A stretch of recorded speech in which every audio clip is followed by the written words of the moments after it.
আগে তোর কেসটা মিটুক। এগুলো ঠিক তোকে করে করে দিলি তো হচ্ছে। এগুলো আগে জান না, এগুলো এবার গুছিয়ে ঠিক মতো না হ্যাঁ করে দিলি তো হচ্ছে তোর।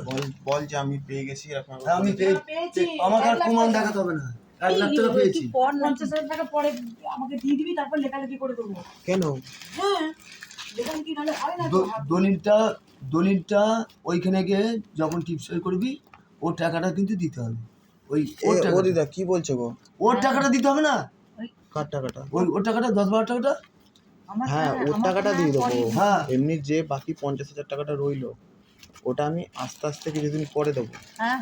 তাই দলিলটা তো চলে গেল তোর কাছে, হ্যাঁ নাম ট্রান্সফারটা। তার টাকাটাও তো দিতে হলো।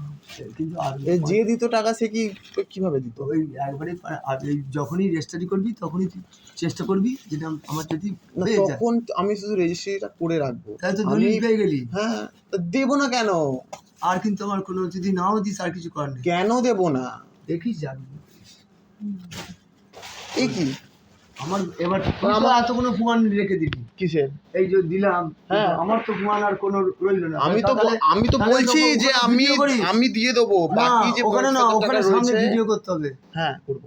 বাস, যে আমি এখনো টাকা পাই ওই ওদের সামনে নয়, ওই স্বপন সাই থাকবে। আচ্ছা তুমি এখানেই না এটা নয়, লোক থাকবে, স্বপনের সামনে করে দেবো। এখানেই বলে দিই, এখানেই আমার বলি। হ্যাঁ, আমি কিন্তু এখনো 50,000 টাকা পাইনি, কিন্তু ও দলিল কিন্তু বলছে রেজিস্ট্রি দলিল, ওখানে সব শুধু দলিলের পয়সাটা যে মৌরি তাকে দিয়ে দেবে। কিন্তু আমি যে মানে বিক্রি করছি, আমি সঞ্জয় মুখার্জি, হ্যাঁ, আমি খাদরা পূর্ব বর্ধমান, আমার অম্বিকা ভট্টাচার্য হচ্ছে আমার ভাগ্নে। কিন্তু এই টাকাটা যেন আমি দলিল পৌঁছানোর পর 6 মাস হোক যেন এটা পাই। এটা আবার স্বপনের কাছেও তো বলবো যে ভাই 6 মাস হোক 1 বছরের মধ্যে আমি দিয়ে দেবো টাকা। সেটা স্বপনের কাছেও আড়ালে ভিডিও হবে, ওখানে করলে হাকিম শেষ মেরে দেবে।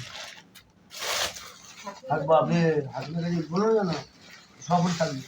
বলো 50 বই একবার বলে দে ভিডিওতে 50,000 আর টাকা 50,000 টাকা আমি পাবো, এখন 1 লাখ টাকা নিলাম। ভিডিও হয়ে গেল। ব্যাস।